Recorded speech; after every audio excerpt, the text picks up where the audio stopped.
Future generally health insurance company limited 9 महिन्यानंतर delivery cover देणारी, claim न घेतल्यास पुढील हप्त्यास 80% डिस्काउंट देणारी, कमीत कमी हप्त्यात जास्तीत जास्त सुविधा देणारी, त्याचबरोबर सासवड, जेजुरी, पुणे येथील सर्व नामांकित हॉस्पिटल्समध्ये कॅशलेस सुविधा देणारी एकमेव कंपनी।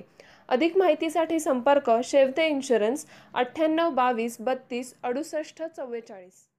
हवेलीचे आमदार संजय जगताप यांची पत्रकार परिषद सध्या प्रसार माध्यमातून उलट बातम्या आपण सध्या 4-5 दिवस झाला ऐकतोय पाहतोय आणि यामध्ये नेमकं काय घडलंय किंवा नेमकं काय होतंय याची माहिती देण्यासाठी ही खरं तर पत्रकार परिषद या ठिकाणी आयोजित केलेली आहे।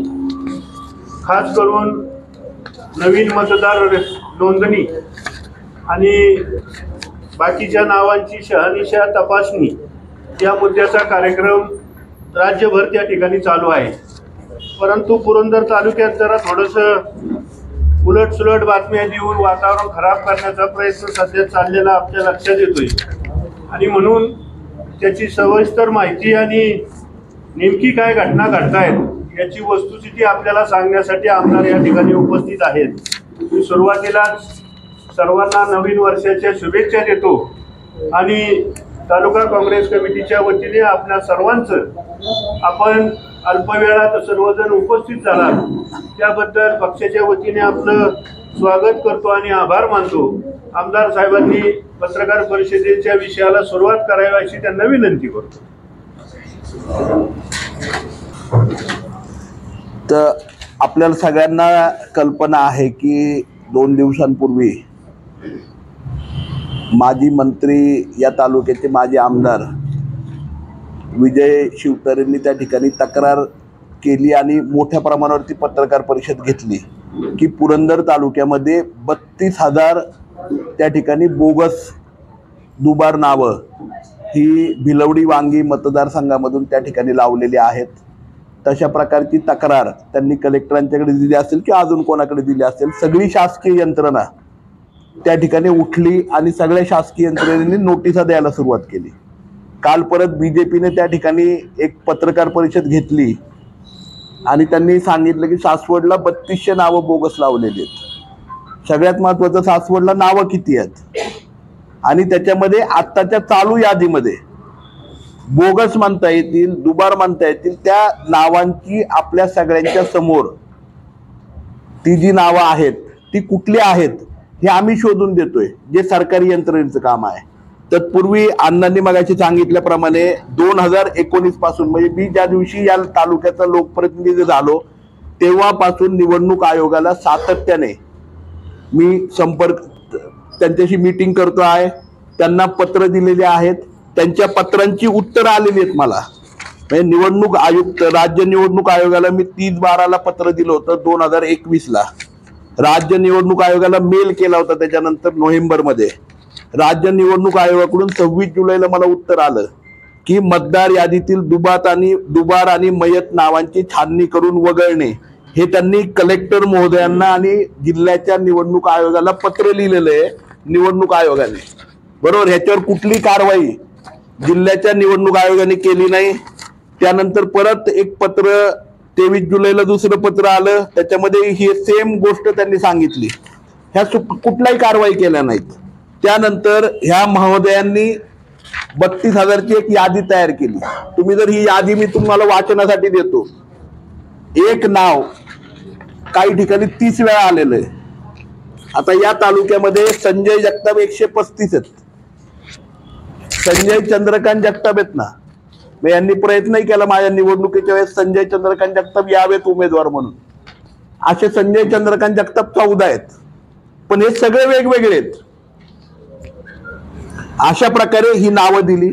आज मला ह्यांचा सगळ्यांना म्हणजे मी बोलणार नव्हतो, परंतु आज जर बघितलं ह्यांच्या उजव्या बाजूला बसलेले तालुक्याचे त्यांचे काय म्हणतात त्याला अध्यक्ष, शिवसेनेचे शिंदे गटाचे अध्यक्ष यांच्या अख्ख्या परिवाराचं नाव 2021 पासून मी आक्षेप घेतोय, हे स्वतःला मुख्यमंत्र्यांचे मित्र समजतात आणि मुख्यमंत्र्यांच्या कानामध्ये बोलतात, मुख्यमंत्र्यांना सांगतात की बदला आणि सरकार करा, तर आता मुख्यमंत्र्यांचं काय ऐकून प्रशासन काम करते का काय, हा मला प्रश्न आहे. आणि निवडणूक आयोग जर विकलं गेलंय तर निवडणूक आयोगाला हा प्रश्न आहे, कोर्टामध्ये जायचं, निवडणूक आयोगात जायचं का कुठे जायचं? कारण आज सर्वसामान्यांचा प्रश्न आहे. हरिभाऊ लोळे अण्णांनी आता वाचून दाखवल्याप्रमाणे त्याच्या अख्ख्या परिवाराची नावं, एक नाव असतं चुकून आलं मान्य केलं असतं, अख्ख्या परिवाराची नावं त्या ठिकाणी आहेत. आणि ही नावं 2019 पासून या तालुक्याच्या सभापती होत्या त्यांच्या मिसेस, म्हणजे तालुक्याच्या पंचायत समितीच्या प्रथम नागरिक, ही नावं अख्ख्या परिवाराची ही पानवडीला पण आहेत, सासवडला पण आहेत आणि ह्याचं प्रूफ आहे. आणि आत्ताच्या चालू यादीत पण आहेत, हे त्यांचं प्रूफ आहे. सगळी नावं घरातली विथ फोटो, विथ वेगवेगळे मतदान केंद्र कार्डचे नंबर आहेत. काही ठिकाणी फोटो मुद्दामून दुसऱ्या यादीमधल्या दुसऱ्या नावाला चिटकवलेत की नंतर ते बदलतील, अशा प्रकारे बोगसगिरी चालू आहे. त्यांचा तालुका अध्यक्ष, काय नाव त्याचं, युवक, हा अविनाश बर्दे, त्याचं नाव कोडीतला पण आहे सासवडला पण आहे. आज दाखव त्यांनी असं कुठलं बोगस नाव आम्ही आमच्या संघटनेतलं कुणाचं आहे किंवा सासवडकरांचं कुठलं आहे किंवा पुरंदर तालुक्यातलं कुठलं आहे, अशा प्रकारे आहे. आणि आज यांच्या या महाशयांच्या अशा पत्रावरती सरकार एवढ्या झटपट हालचाल करते की सर्वसामान्य पटीवाटले. आता संकेत जाधव पहिल्यांदा त्याचं नाव आहे ना, पहिल्यांदा 2 महिन्यापूर्वी तो 18 वर्षाचा झाला आणि मतदार यादीमध्ये नाव आले. त्याला नोटीस आली की मी सांगलीचं, तू सांगलीचा आहे म्हणून. त्याचा जन्म मूळ सगळं काही सांगलीचं आहे. त्याची आजी, त्याचे आजोबा, हे त्यांचं वय जन्म आहे 1948चा, म्हणजे आत्ताचं वय किती झालं त्यांचं,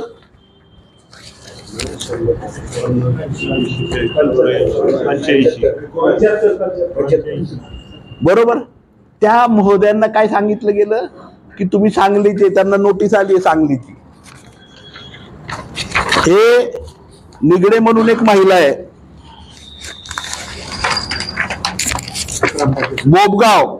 बोबगावची फडतरे प्रियंका शामराव ग्रामपंचायतीची सदस्य आहे, बोबगाव ग्रामपंचायतीची सदस्य आहे. तिला आपल्या शहाण्या प्रशासनाने पत्र दिलंय की तुमचं नाव सांगलीच्या मतदारसंघामध्ये आहे. तिथं उदाहरण आहे, नारायणपूरच्या सरपंचांनी आणलंय. आता तानाजी पवार मला वाटतं पोखरचे, तुम्ही सगळेजण जाणतात ते समोर बसलेले, कोडीत असो आपली सोपान काकांची पालखी असो सगळ्यामध्ये असणारे, त्यांना नोटीस आली आहे. सांगलीला मतदारसंघामध्ये त्यांचं नाव आहे. त्याचप्रमाणे दुर्दैव असं आहे की ह्या सगळ्या गोष्टी या ठिकाणी घडतायत. आज तुम्ही जर बघायला गेले, लोळेंच्या अख्ख्या परिवाराची नाव आहेत, त्यांच्या आजूबाजूला जेवढे आहेत ना सगळ्यांची नाव आहेत. मग आता मला सांगा, बोगस नावं कुणी ठेवलेली आहे तो? आणि आज चोराच्या उलट्या बॉम्ब आहेत. या तालुक्यामध्ये काही अधिकाऱ्यांना 2018-19 ला पकडून ज्यांनी 50-50 हजार नावं बोगस लावली आहेत, ती नावं काढायला सुद्धा ना आजपर्यंत केवळ आहे ना मुख्यमंत्र्यांचा मित्र, मुख्यमंत्र्यांचा भाऊ, मुख्यमंत्र्यांना कानात सांगणारा, ह्याच्या खाली जर प्रशासन आणि निवडणूक आयोग चालणार असलं तर मला वाटतंय की ह्या निवडणुकाच पारदर्शकपणे होणार नाहीयेत. यांना 4.5 वर्षानंतर एकतर हे महाशय ना तालुक्यामध्ये आलेत, त्यांना कळणारच कुठल्या गावामध्ये नवीन पिढी आली आहे, कुठल्या पिढीमध्ये कोण आहे आता हेही कळायला तयार नाही. 4.5 वर्षानंतर अचानक उगून ह्या सगळ्या गोष्टी त्या ठिकाणी मांडतात आणि हे सगळं प्रूफ आहे. आज जर बघितलं आंबेगाव पासून म्हणजे एका बूथ पासून 410 बूथ पर्यंत या तालुक्यामध्ये अनेक दुबार नाव आहेत. सातत्याने त्याच्याबाबतचं पत्र दिलंय, पत्र व्यवहार केला. हा, आमची चूक काय झाली माहितीये का, आम्ही तुम्हा पत्रकारांपर्यंत आलो नाही, कारण आम्ही प्रशासनाच्या पाठीशी लागलो, प्रशासनाने हे करावं म्हणून केलं. आज प्रशासनाने नोटिसा दिल्यात, नोटिसा देताना सगळ्यात पहिला नियम आहे की जो ऑब्जेक्शन घेतो त्याचं नाव लिहिलं पाहिजे. आज या गरीब बिचाऱ्या तालुक्यातल्या 32,000 लोकांना नोटिसा दिल्यात, प्रशासनाने नाव का लिहिलं नाही? हे कायदे देत नाही का? मी सगळ्या प्रशासनाला त्या ठिकाणी आम्ही कोर्टामध्ये उभं करणार आहे. माहित नाही आता कोर्ट पण किती चालतंय, कारण या देशामध्ये काय चाललंय हे तुम्हाला आम्हालाच खरं म्हणजे माहिती आहे. आता इथे बघितलं तर त्या ठिकाणी हस्तक्षेप करणारं कोण आहे ना त्याचं नाव नाही लिहिलेलं. ऍक्च्युली ऑब्जेक्शन घेणाऱ्याचं नाव गेलं पहिलं आपण घेतलेलं त्यावेळेस केलेलं. आणि ज्यावेळेस आपण ऑब्जेक्शन घेतलं त्याच नाव आज आम्ही बोगस मतदानासाठी इथं भाग्यवान मस्केत 1 मतांनी ग्रामपंचायत गेली. त्यावेळेच्या तत्कालीन तहसीलदारांनी कलम 33 ना काय दिलं कोर्टामध्ये लिहून, कलम 31 अंतर्गत आहे ना ती निवडणुकीची प्रक्रिया त्यांनी ते कलम आहे ना खोटं कोर्टामध्ये सांगितलं, खोटं ते कलमच अस्तित्वात नाही अजून आहे ना. कलम 34 ते अस्तित्वातच नाही, खोटं सांगितलं. त्याच्यावरती इथल्या कोर्टाने निकाल दिला. आम्ही हायकोर्टामध्ये गेलोय, भांडतोय, 4 वर्ष झाले. हे कुणाचे त्या शिवतरे बापूंच्या शेजारी डाव्या बाजूला बसलेले काय नाव त्यांचं महाशय आपल्या तालुक्याचे माजी सभापती अतुल मस्के त्यांच्या गावातला हा प्रकार आहे. 19 मुलं जी 15 वर्षापेक्षा लहान आहेत त्यांना मतदार दाखवलं. आज त्यांच्यावरती कोर्टाने ताशेरे ओढलेत आणि गुन्हा दाखल करण्यासाठी आहे ना कोर्टाने नोटीस काढली. काय गुन्हा दाखल करायला याच्यावरती प्रशासन कारवाई नाही करत आहे. आणि सर्वसामान्य लोकांना आजही मी आपल्या समोर आलो कारण सर्वसामान्य लोकांना नोटिसा दिल्या. काय सांगितलं नोटिसांमध्ये 4 तारखेला हजर व्हा. मला सांगा आता ते काम धंदा सोडणार त्यांच्या दिवसाचा आणि हजर होणार 4 तारखेला का दाखवायला मी या भारताचा नागरिक आहे, मी पुरंदर तालुक्यातला आहे, मी पुणे जिल्ह्यातला आहे, मी महाराष्ट्राचा आहे, मी पोखर गावचा आहे, हे मला दाखवायचंय, हे साबित करायचंय. आज हा जो बोगसपणा प्रशासनाचा चाललेला आहे आज आम्ही या ठिकाणी आपल्या पत्रकार परिषदेनंतर तहसीलदारांनाही जाब विचारणार आहे, कलेक्टर महोदयांनाही जाब विचारणार की हे चाललंय काय प्रशासनाचं. तुमच्या पैसे खाऊन जर करणार असला तर सरळ आम्हाला पाकिस्तानमध्ये पाठवून द्या किंवा आम्हाला अमेरिकेमध्ये जाऊ द्या. तुमच्याकडे भारतामध्ये लोकशाही राहिलेली नाहीये. भारतामध्ये लोकशाही राहिलेली नाही कारण की कोणी आज कुठलाही आलतू फालतू कोण म्हणतो मुख्यमंत्र्याचा मित्र आणि त्याच्या ह्याच्यावरती अख्खं प्रशासन पळतंय आणि त्याला कायदा सुव्यवस्था कुठलाही जनाधार तर नाहीच नाहीये. परंतु कायदा सुव्यवस्था ही त्यांच्यामध्ये त्या ठिकाणी राहिलेली नाहीये. कुठल्याही गोष्टी कायद्याने होत नाहीये. आजही आम्ही कायद्याची लढाई लढायला तयार आहे. आणि मला आपल्या माध्यमातून पुरंदर हवेलीच्या जनतेला सांगायचंय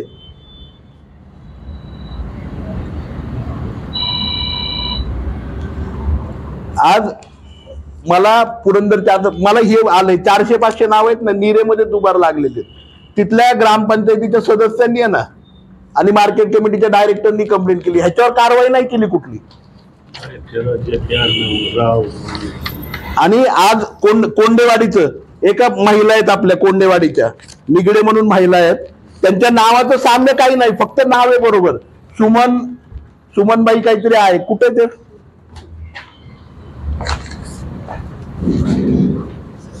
त्या नावामध्ये साधर्म्य आडनाव राव आहे. सांगलीमध्ये त्यांचं नाव आहे ना म्हणूनसाठी आहे ना ते नाव आहे ना त्यांना तिथे नोटीस गेली. मला सांगा ना सर्वसामान्यांना नोटीस देताना 10 वेळा विचार केला पाहिजे प्रशासनाने.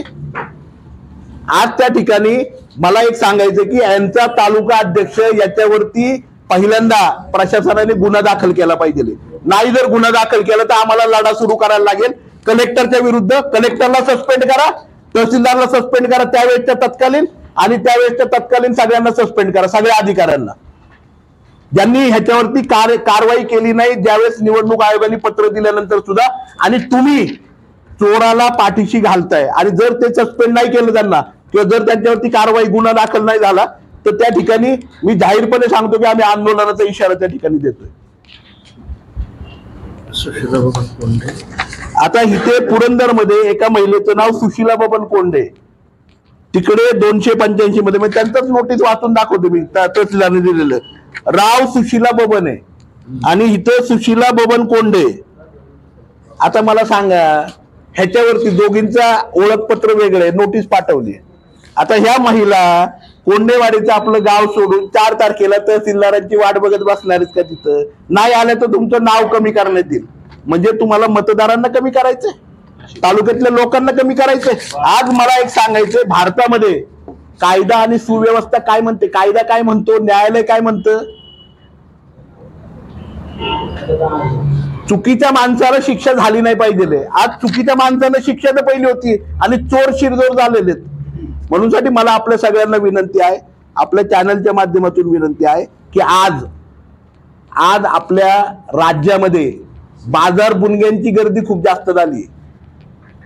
आपण पानिपतची लढाई हरलो ना, त्याला कारण बाजार बुनगे होते. मराठे कुठं हरले नाही, पण 300 वर्षामध्ये पानिपतला हरले आणि महाराष्ट्र हरला. त्याचं कारण आहे बाजार बुनगे. आणि या राज्यामध्ये आता बाजार बुनग्यांची संख्या जास्त झाली. राज्यकर्ते राहिले बाजूला, राज्यकर्त्यांनी जे बाजार बुनगे उभे केलेत ना, त्या बाजार बुनग्यांच जास्त चालायला लागले या राज्यामध्ये. आणि नको ते बाजार बुनगे चुकीच्या पद्धतीने कायदा हातात घेऊन त्या ठिकाणी काम करतायत. ही माझी जाहीरपणे आपल्या सगळ्यांना या ठिकाणी आपल्या प्रेसच्या माध्यमातून सांगायचंय. खूप साऱ्या गोष्टी आमच्या समोर आहेत, अनेक प्रूफ आहेत. आम्ही सगळ्या गावांमध्ये माहिती घेतो. ही थोडीशी चुणूक तुम्हाला फक्त दाखवली आहे. सासवडमध्ये सुद्धा यांच्या सगळ्या पदाधिकाऱ्यांचे डुप्लिकेट नाव आहेत. आज दाखवलंय, युवासेनेचा अध्यक्ष पण दाखवलाय, त्यांचा तालुका अध्यक्षाची अख्ख्या फॅमिलीची नावं दाखवली आणि 2019 पासून आहेत. आणि दोन्हीकडे मतदान झालंय 2019ला, ते पण काढलं आम्ही. 2019ला पानवडीत पण मतदान केले पूर्ण परिवाराने, सासवडला पण मतदान केलंय. आता सांगा बोगस कोण आहे? आज 32,000 लोकांना व्हेरिफिकेशन साठी प्रांत ऑफिसला एकाच दिवशी बोलवलंय. आता मला वाटतंय मी सगळ्या प्रश्नांची उत्तर दिली. तुमचे काही प्रश्न असतील तर ते प्रश्न मांडावेत. हे सगळे प्रूफ आहेत ना. आणि आम्ही जे कागद दिलेत ते प्रशासनाचेच कागद दिलेत, आमच्या घरचे नाही छापलेले त्यांच्यासारखे. तर आपले काही प्रश्न असतील. कृष्ण हा, आता कृष्णा मान सिंग, सिंग सविता मान, सिंग सविता अमोल राव, राजकर संजय तुकाराम, या सगळ्यांना ना नोटीस आल्यात. कदम म्हणून आडनाव कदम आहे. आमचे सगळे 2-3 कुटुंब आहेत,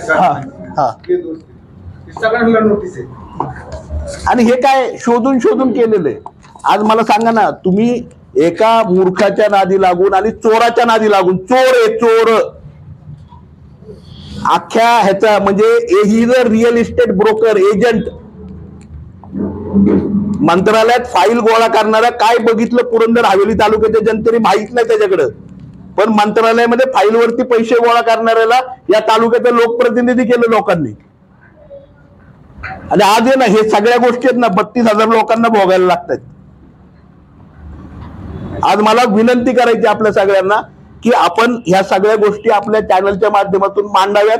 आपल्याला जे काही प्रूफ लागतील ते सगळे प्रूफ या ठिकाणी माझ्या समोर आहेत. आज आम्ही इथून तहसीलदारांच्याकडे पण जाणार आहे. आपले काही प्रश्न असतील तर ते विचारायची विनंती.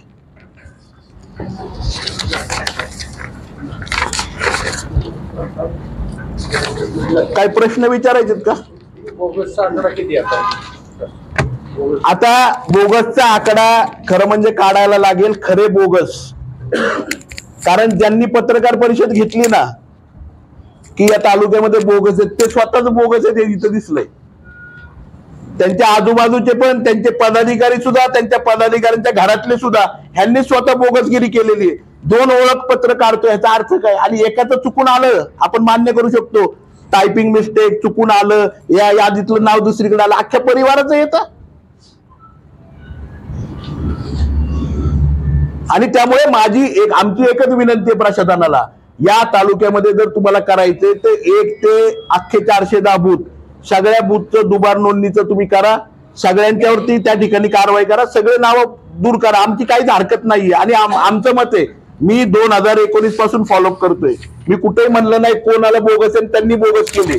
2019ला ह्यांच्या तालुका अध्यक्षाच्या अख्ख्या परिवारांनी डबल मतदान केले. आणि असे कितीतरी सगळी नावं काढून देतो तुम्हाला मी. ते जर बघितले तर त्या ठिकाणी त्यांनी दुबार मतदान केले, त्यांच्यावरती पहिली केस करा. 2 मतदान हा बोगस मतदानाला काय कायदा लागतो? हे निवडणूक आयोगाचं पत्र आहे, माझं नाही. निवडणूक आयोगाने मला दिलेलं उत्तर आहे आणि जिल्हा अधिकाऱ्यांना दिलेलं, जिल्ह्याच्या निवडणूक अधिकाऱ्यांना दिलेलं पत्र आहे. आणि म्हणूनच मी मागणी केली की जिल्ह्याचे निवडणूक अधिकारी जो कोणी आहे त्या निवडणूक डेस्कला पहिलं बरखास्त करा, जर ते पारदर्शकतेने काम नाही करत आहेत तर. हे पत्राच्या कॉपीज पण तुम्हाला मिळतील हव्यात तर. काही विचारायचे प्रश्न अजून? पत्रकार परिषदेत अग्रेसिव्ह झाली आहे, विचारण्याची गरजच नाही. नाही तरी सुद्धा आपल्याला जर काही विचारायचे असतील प्रश्न तर आपण विचारू शकता. बाने साहेब सर, दुबार नोंदणी जाणीवपूर्वक केली तर काय कायदा? जुना दुबार नोंदणी जाणीवपूर्वक केली तर मला वाटतं कायदा काय सांगतो त्याच्यापेक्षा पुरंदर हवेलीच्या जनतेने असल्या माणसांना तोंडाला काळं फासलं पाहिजे, त्यांचे कपडे काढून गाढवावरनं दिंड काढली पाहिजे त्यांची. हे सगळ्यात चांगला कायदा आहे. कारण आज गोरगरीब, आज त्यांच्यासारखा माणूस अनेक गोरगरीब माणसांना तुम्ही बोलवताय जिल्हा ह्याच्यापर्यंत, प्रांत ऑफिस पर्यंत, ज्यांचा काही संबंध नाही या सगळ्या गोष्टींची. काढा ना बोगस आणि करा ना त्यांच्यावरची कारवाई. आणि सुरुवात तुमच्यापासून करा ज्यांनी ह्या तालुक्यामध्ये आग लावली. आज तालुक्याचं नाव बदनाम केले. बाष्पळ गप्पा मारायच्या 4-4 वर्ष करोना काळामध्ये घरातनं बाहेर पडलं ना काही मंडळी, आणि आज फुशारकी मारतात. आमचं म्हणणं नाहीये तुम्ही बाहेर पडा, आम्हाला माहिती आहे तुम्हाला काय काय आजार आहेत, जडलेले पण स्वतःला लावून घेतलेले पण. आम्हाला फक्त एकच विनंती करायची आहे की अरे जनतेला त्रास देऊ नका, इथं बसला ना पट्ट्या, ज्या त्रास काय द्यायचा ते मी आहे ना खंबीर. लोकांना कशाला, सर्वसामान्य लोकांना नका वेठीला धरू. गोरगरीब आज हातावरती पोटे, या तालुक्यामध्ये प्यायला पाणी नाही. आता चाऱ्यासाठी आम्ही वन फिरतोय, चारा बघायला सोलापूर पर्यंत जातोय, सुक्या चाऱ्याच्या वाड्याच्या गाड्या बघायला. आणि इथं तुम्ही लोकांचा तमाशा करायला चालवलाय का? लोकांना डायव्हर्ट करताय. आणि हे सगळं नाटक हे प्रशासनाचं आणि यांचं आहे, केवळ याच्यासाठी आहे की जी विकास कामं झालेत तालुक्यातली ती आता लोकांच्या समोर येऊ नये. 1 महिन्यानंतर आचारसंहिता आहे, आम्ही सगळे मंडळी ह्याच्यात गुंतून राहावं आणि हे सगळे नामानिराळे मोकळे व्हावेत. आणि म्हणून मला म्हणायचं, या राज्यामध्ये लोकशाही आहे का नाही हे अभ्यास करायचा विषय आता आपल्या सगळ्यांच्यासाठी झालाय. आणि त्याचं हे जिवंत उदाहरण आहे, जिवंत उदाहरण की आपण सगळ्यांनी या देशात तरी राहायचं का आणि या राज्यात तरी राहायचं का. आणि मला पुरंदर हवेलीच्या जनतेला नाही तर महाराष्ट्राच्या जनतेला सांगायचंय की आज ह्या बाजार बुणग्यांपासून ह्या राज्याला जर वाचवायचंय, आज महाराष्ट्रामध्ये आम्ही अभिमानाने सांगायचो आम्ही महाराष्ट्रीयन आहोत, आम्ही पुण्याचे आहोत, आम्ही मुंबईचे आहोत, अख्ख्या देशभर आहे ना लोक अप्रिशिएट करायचे. आज हसून बघतात, हसतात बघतात आणि खोके मानतात मागून. एकच वाचन फोडायची, संविधान जर केस वाचवायचा असेल, केस वाचवायचा असेल तर संविधानावर 24 येत होईल सगळ्यांनी, सगळ्या विरोधकांनी. आपल्याला अजून काही विचारायचे प्रश्न दाखवले साहेब? हे तुम्ही जे म्हणताय ना 2019 पासून फॉलो, माझं म्हणणे ते तत्कालीन जे कोणी काय अधिकारी आहेत त्यांच्यावर तुम्ही आता काय निश्चित केलं, त्यांच्या रिस्पॉन्सिबिलिटी काय? आज आम्ही त्यांना जाऊन जाब विचारणार आहे की आज जाब विचारणार आहे त्यांना की हे कुठल्या अधिकारामध्ये तुम्ही सगळ्यांना नोटिसा पाठवल्या, मागच्या पत्रांचा का नाही तुम्ही पाठपुरावा केला? 4 वर्षात ते जे अधिकारी त्यांच्यावर तुम्ही जबाबदारी, मागच्या पत्रांचा तुम्ही पाठपुरावा का केला नाही आणि ह्याचा तुम्ही का करताय पाठपुरावा? आणि सगळ्यात महत्वाचं, सर्वसामान्य नागरिक, आज कर्नलवाडीच्या माणसाला तुम्ही इथं बोलवताय, निरेच्या माणसाला इथं बोलवताय ना, त्याचा दिवसाचा रोज हा त्यांनी खिशातनं द्यावा या अधिकाऱ्यांनी, आणि नाही दिला तर त्यांच्याकडून आम्ही वसूल करू. सगळ्यात पहिली गोष्ट, अधिकाऱ्यांना जर आलाय ना माज, आता मला सगळ्यात स्पष्टपणे म्हणायचंय, आणि अधिकाऱ्यांना जर बाजार बुणग्यांच्या बरोबर जायचं ना, अधिकाऱ्यांनी त्यांची जेवणाची व्यवस्था करायची, अधिकाऱ्यांनी त्यांची राहायची व्यवस्था करायची, अधिकाऱ्यांनी त्यांची बैठकीची. इथे तहसीलदार कचेरीमध्ये बसायला जागा नाही, मुतायला जागा नाही. 2-2 महिने झाले तहसीलदार कचेरी प्रशासकीय ऑफिस उभं राहिलंय. मुख्यमंत्र्यांच्या उद्घाटनासाठी वाट बघतायत का? तिथं सर्वसामान्य माणसांना टॉयलेटला न्यायला जागा नाहीये, उभं राहायला जागा नाही. कुठं उभं करणार आहे? प्रांत ऑफिसमध्ये करणार का तहसीलदार ऑफिसमध्ये करणार? आणि मला सांगायचंय, प्रांत तहसीलदारांनी बोलवले ना, त्यांच्या खर्चाने मंडप टाकावेत, तिथं सगळ्या लोकांची सोय करावी, जनता दरबार सारखी, जेवणाची, खाण्याची, नाश्त्याची, सगळे लोक येतील आणि त्यांची ते कबुली देतील मी या तालुक्यातला आहे का नाही. पण हे सगळं प्रांतांनी तहसीलदारांनी करायचं जर त्यांनी नोटिसा काढल्यात तर, आणि जेवणापासून सगळ्याची सोय करायची त्यांच्या खर्चाने. हे आम्ही आता जाऊन सांगणार आहे त्यांना. सध्या तुम्ही म्हणताय की आता तत्कालीन जे तहसीलदार आणि प्रांत होते ते त्यांनी याच्यामध्ये ही जी दुबार किंवा बोगस नोंदणी झालेली त्यामध्ये ते सहभागी असतील, मग सध्याचे जे आहेत तत्कालीन पण अधिकारी जे आहेत ते मग सामील आहेत का काय, असं मानणार का तुम्ही? मला आता प्रांत आणि तहसीलदार जे तत्कालीन आहेत त्यांच्याकडे ह्याचा जाब विचारायला मी चाललोय. तत्पूर्वी ह्या तालुक्यातली सगळी परिस्थिती मी त्या ठिकाणी सांगितली, आणि तत्कालीन अधिकाऱ्यांची पण जबाबदारी आहे. तत्कालीन प्रांत असतील, तत्कालीन तहसीलदार असतील, की यापूर्वी झालेला पत्रव्यवहार, यापूर्वी झालेले पेंडिंग गोष्टी ह्या बघणं हेही त्यांचं काम असतं. ते फक्त करंट इव्हेंटसाठी तालुक्यामध्ये येत नाहीत. यापूर्वी काय काय झालंय, काय काय पेंडिंग आहे, ह्या सगळ्या गोष्टी बघणंही तेवढंच महत्वाचं काम असतं. आणि खऱ्या अर्थाने आज प्रशासनावरती ह्याच्या माध्यमातून खूप मोठं प्रश्नचिन्ह लागलंय. आणि हे तुमचं, माझं, पुरंदरच्या जनतेचं, या महाराष्ट्राच्या जनतेचं दुर्दैव आहे. आधार लिंकिंगसाठी काय तुम्ही आता प्रयत्न करणार आहे की जर आधार लिंकिंग झाले मतदाराला शासनाचा नियमाच्या आधारे त्याच्यासाठी काय आता पत्रव्यवहार करणार आहे किंवा प्रशासनावर दबाव? हॅलो, पत्रव्यवहार आम्ही ऑलरेडी केलाय, त्याच्यावरती कारवाई करत नाही. आधार लिंक वरती करा म्हणून आम्ही केलेलं आहे, अजून आधार लिंक वरती कारवाई नाही. आज पत्रकारांची नोंदणी करताना त्या ठिकाणी केलं जातंय. निवडणुकीचे अधिकारी इथले बदला, त्यासाठी आम्ही अनेक वेळा कंप्लेंट केली कलेक्टरांच्याकडे. कोणी सगळे धम्म आहे ना प्रशासन. आयुष्यमान भारत म्हणून एक योजना सध्या चालू आहे. आयुष्यमान भारतच्या कार्डच्या ज्या नोंदणी होत्या त्यामध्ये सर्वात महत्वाची समस्या हीच की जो आता तुम्ही उल्लेख केला की आधार कार्ड लिंक नाहीये. ते आधार कार्ड लिंक नाही, रेशन कार्ड लिंक नाही, त्यामुळे ते संबंधित जे नागरिक आहे त्यांचे आयुष्यमान भारतचे कार्ड सुद्धा येणं येतं. हे ह्या उद्देशी कुठेतरी ते जुळत आहे का? कारण बहुतांश नावं ही मुंबईमध्ये गेलेली आहेत. एक मिनिट, निश्चितपणे हे जुळतंय. कारण आयुष्यमान भारत असेल किंवा एकल योजना आता जी सरकारने काढलेली आहे की ज्याच्यामध्ये एका मुलाकडे एकच पालक आहे, मुलाकडे एकच पालक आहे, आयदर आई किंवा वडील, त्यांना 2200 रुपये सरकारच्या माध्यमातून संजय गांधी निराधार सारखी त्या ठिकाणी शिक्षणासाठी, त्याच्या मेडिकलसाठी त्या ठिकाणी उपलब्ध होणार आहेत. ह्या योजनेमध्ये पण जर तुम्ही बघितलं, अनेक लोकांचे फॉर्म आमच्याकडे असेच पडून आहेत कारण आधार लिंक नाहीये. आज मतदार यादीच्या बाबतीत पण तेच आहे. आणि हे बोगसगिरीला वेळ आहे सरकारला. आणि करा ना, माझं काय म्हणणं आहे, 1 पासून 4,10,000 मतदार आहेत या मतदारसंघामध्ये, या तालुक्यामध्ये. सगळ्यांचे आधार लिंक करा, ते उत्तम होऊन जाईल ना. आज आपल्या तालुक्यातल्या जवळपास 3,000 शेतकऱ्यांना अजून अतिवृष्टीचे पैसे मिळायचे राहिलेत का? त्यांचे आधार लिंक नाहीयेत म्हणून. प्रशासन त्याच्या बाबतीमध्ये काही करत नाहीये. ते पैसे तसेच ट्रेझरीला पडून आहेत.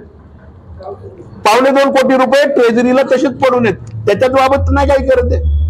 जिल्हाधिकाऱ्यांनी प्रशासकीय स्तरावरती ग्रामसेवकांना आदेश दिले होते का की हे नोटीस काढण्यासाठी 86 करण्यासाठी आदेश? ते आता आम्ही हे बघा, ह्याला आम्हाला जे नोटीस मिळाली आहे त्या नोटिसीमध्ये या ठिकाणी पत्र कुणाचं आहे? मतदान नोंदणी अधिकारी 202 तहसीलदार, बरोबर? तहसीलदार महोदयांचं पत्र आहे. आज त्यांना आम्ही विचारणा करणार आहे की हे तुम्हाला आदेश कोणी दिला. आम्ही त्यांच्यापर्यंत जाणार आहे, त्यांना सांगणार आहे तुम्ही आता दिलेत ना सगळ्या नोटिसा ज्या आहेत, सगळ्या नोटिसा तुम्ही काढल्यात ना, नोटिसा चुकीच्या आहेत.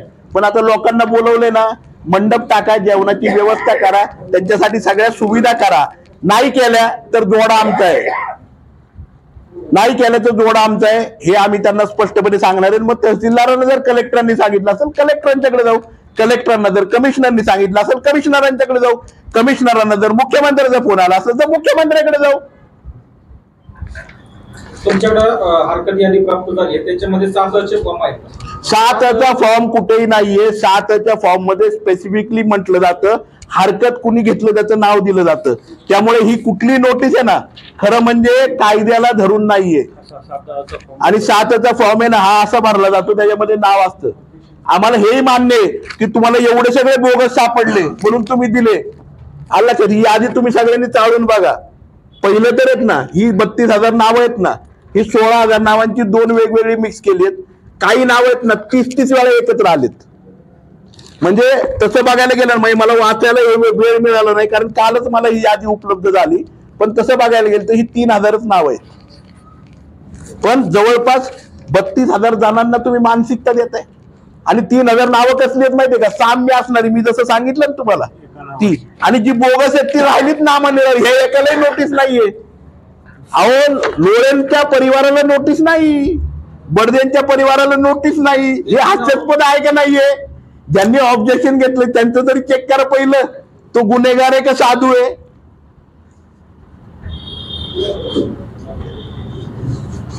तुम्ही जी आता हॅलो, ही मी नाही दाखव, माझ्याकडे नाहीये, ही शासनाची यादी आहे आताची. त्या यादीमध्ये तुमच्याकडे जी यादी प्राप्त झाली त्याच्यात नाव आहेत ना?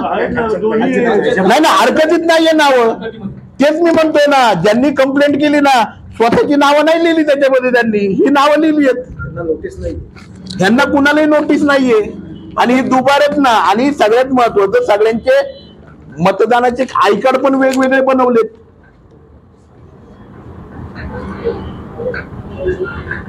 ही बोगसगिरी नाही भाऊ? साहेब, म्हणजे तुम्हाला असं म्हणायचं का प्रशासनाने ही बोगस अधिकारी आणि बोगस नोटीस केलं? प्रशासनच बोगस झालं हे मला म्हणायचंय, आणि हे सरकार पण बोगस आहे, प्रशासन पण बोगस आहे, आणि बाजार बुणग्यांचा बाजार या राज्यामध्ये झालेला आहे. महाराष्ट्राचं पुन्हा एकदा पानिपत वाचवायचं असेल तर ह्या बाजार बुणग्यांचा बंदोबस्त महाराष्ट्राच्या जनतेने केला पाहिजे. खरोखर या राज्यामध्ये अराजकता चालू आहे. प्रशासनच बोगस मतदारांची बोगस यादी जाहीर करते असंच मानावं लागेल ना, कारण प्रशासन हे काय, प्रशासनाने ऑब्जेक्शन कुणाचंही लिहिलं नाही, ह्याचा अर्थ प्रशासनानेच बोगस यादी बोगस डिक्लेअर केली आहे आणि प्रशासनच लोकांना वेठीला धरते. आज जर ते व्यक्ती तालुक्यातला आहे, त्याला जर नोटीस देते, खोटी नोटीस देते, त्याचं दिवसभराचं सगळं सांभाळायचं, त्याचं जेवण खाणं पिणं आणि त्याला रोज देणं. आज 350 रुपये रोज आहे माणसाला, बरोबर, पुरंदर तालुक्यात, कारण दुष्काळी तालुका आहे. 350 रुपये जाताना द्यायचेच परत त्यांना, आणि नाही दिले तर आम्ही बघणार आहे सगळ्या प्रशासनाच्या अधिकाऱ्यांकडे. आमचं काहीच मत नाही. जे लोक येणार आहेत ना नोटीसला, त्यांना जेवण खाणं पिणं तुम्ही द्यायचं आणि त्यांना रोजची ती पाकिट द्यायचे 350 रुपयाचं.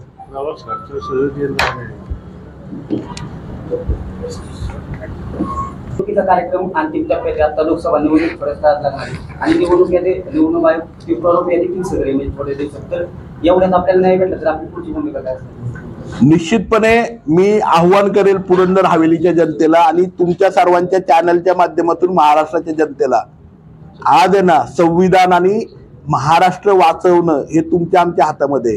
कारण एकच हक्क या संविधानाने, डॉक्टर बाबासाहेब आंबेडकरांनी आणि या देशात स्वतंत्र झाल्यानंतर या देशातल्या अंबानी अडाणी पासून सर्वसामान्य पुरंदर तालुक्यातल्या मिसाळवाडीतल्या आदिवासी घरातल्या सर्वसामान्य महिलेपर्यंत प्रत्येकाला एकच अधिकार आहे, तो म्हणजे मतदानाचा.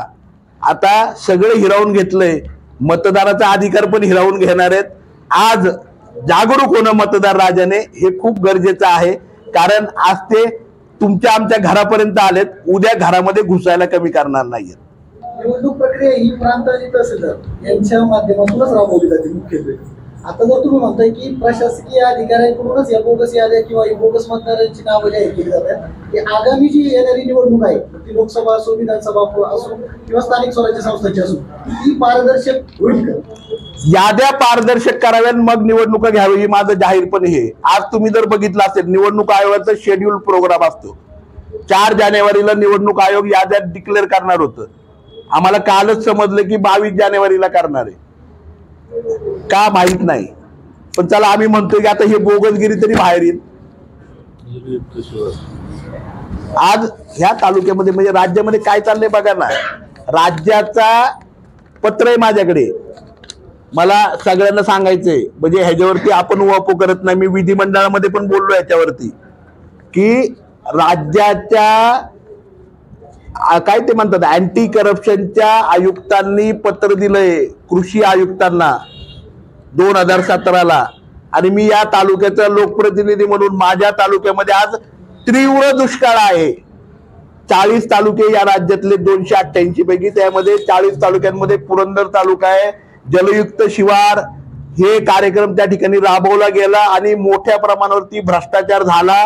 तिथे त्या ठिकाणी त्यांनी स्पष्टपणे नमूद केले की आरोपांमध्ये तथ्य आढळून येते तरी ओपन भ्रष्टाचाराची चौकशी करण्याची आम्हाला परवानगी द्यावी, हे अप्पर सचिवांना लिहिलंय.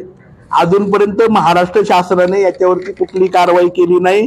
त्याच्यामध्ये स्पष्टपणे लिहिलंय की 2 नाल्यांमधील अंतर, त्यानंतर 112. मी एकच उदाहरण ह्याच्यातलं देतो तुम्हाला. सर्व बांधांची जागा तांत्रिक दृष्ट्या अयोग्य आहे. काही बांध हे शेताचे बांध हे बंधारे म्हणून दाखवलेले आहेत. कशाचे?